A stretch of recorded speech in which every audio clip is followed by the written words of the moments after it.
Non, évidemment, je plaisante, j'ai pas encore le châssis avec moi car il vient tout juste de sortir. Donc je vais quand même vous faire une petite présentation sur les photos. Donc le voilà, le nouveau châssis DRZ3 MP où il y a vraiment une grosse évolution au niveau du support moteur, châssis, servo, Ackermann, système d'amortisseur, tout a changé. Vraiment, il y a vraiment des choses très intéressantes. On va faire défiler les photos. Donc d'origine, elle va arriver avec un différentiel à billes réglable. Ici, on peut voir le nouveau support moteur. Voilà. Là, il nous montre une implantation d'électronique, mais j'ai l'impression que c'est un châssis long, hein, parce que comme on peut le voir sur la photo précédente, elle va aller de 90 jusqu'à 130. Elle va être en large ou en étroit, on aura le choix, vous allez voir. Donc là, on a l'implantation ESC, petit gyro, petit récepteur. Là, on voit une autre vue avec les nouveaux. Donc, il y aura forcément un système d'accroche de carreaux par aimant. Ce sera livré avec le kit. On voit que le moteur est ici en position haute.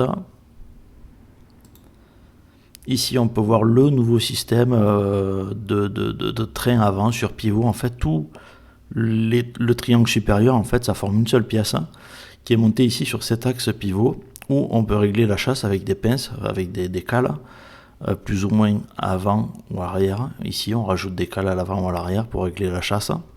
Et tout le bras supérieur est un seul bloc. Ici, on voit un espace où on va pouvoir caler des entretoises pour élargir, pour régler en fait son carrossage. On va le régler par ici ou par la biellette du bas qui est ici.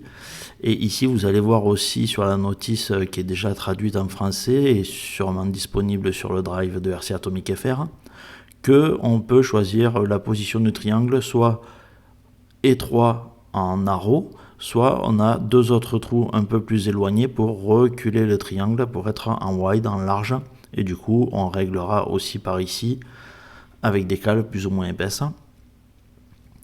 Donc là, on voit tout le système avant, support d'aimant, de carreaux magnétiques et le système d'amortisseur McPherson. Où il est là, McPherson Strut, pardon, où il n'y a plus en fait, la fusée, c'est comme les voitures à l'échelle 1, quoi. L'axe passe à travers directement ici, à travers l'amortisseur. Donc le point d'accroche haut et l'amortisseur ici. Bon, vous verrez ça sur la notice. Ici, on peut voir le réglage de l'Ackermann. On a 4 points de réglage et après on a un réglage ici aussi qui permet d'avancer ou de reculer le cerveau. Ici, on voit le système de direction avec le cerveau dessous. Quelque chose qui permet de reculer et d'avancer avec ces deux vis tout le système de direction pour modifier l'Ackermann qui est ici dessous. Un gros angle de braquage évidemment, 90 degrés est annoncé, avec des jantes en 20 ou en 22, ça dépend de l'échelle. Ici on voit le train arrière, donc on a ce système de biellette ici pour régler le carrossage. On a des nouveaux triangles inférieurs, nouvelle fusée arrière, le support de batterie ici. Ici l'emplacement du moteur, donc on va pouvoir voir qu'il est orientable soit vers le haut, soit vers le bas.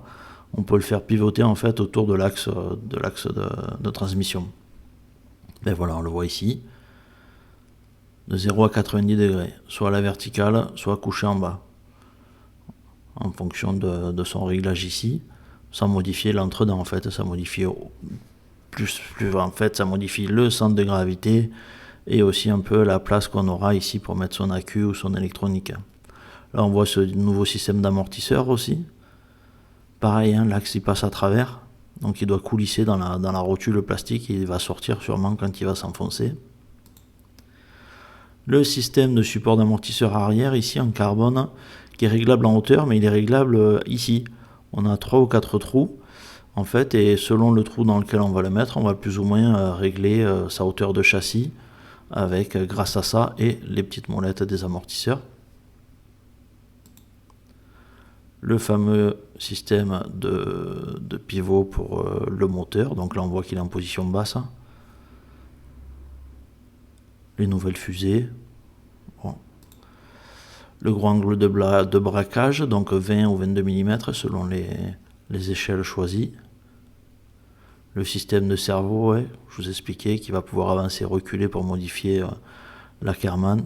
Ce sera ici aussi. Et là, on peut voir le trou aussi pour le réglage des triangles inférieurs, si on les veut en large ou en étroit. Ici et ici, on pourra déplacer cet axe en fait pour éloigner le triangle inférieur. Et voilà la petite vidéo. Regardez le train avant qui est sur son pivot, hein, ça c'était le proto. Hein. Donc on voit que ça fonctionne plutôt bien, les amortisseurs coulissent très bien aussi, c'est très souple. Donc ça devrait le faire. Voilà, je vous dis à bientôt pour de prochaines vidéos sur RC Atomic FR. Salut!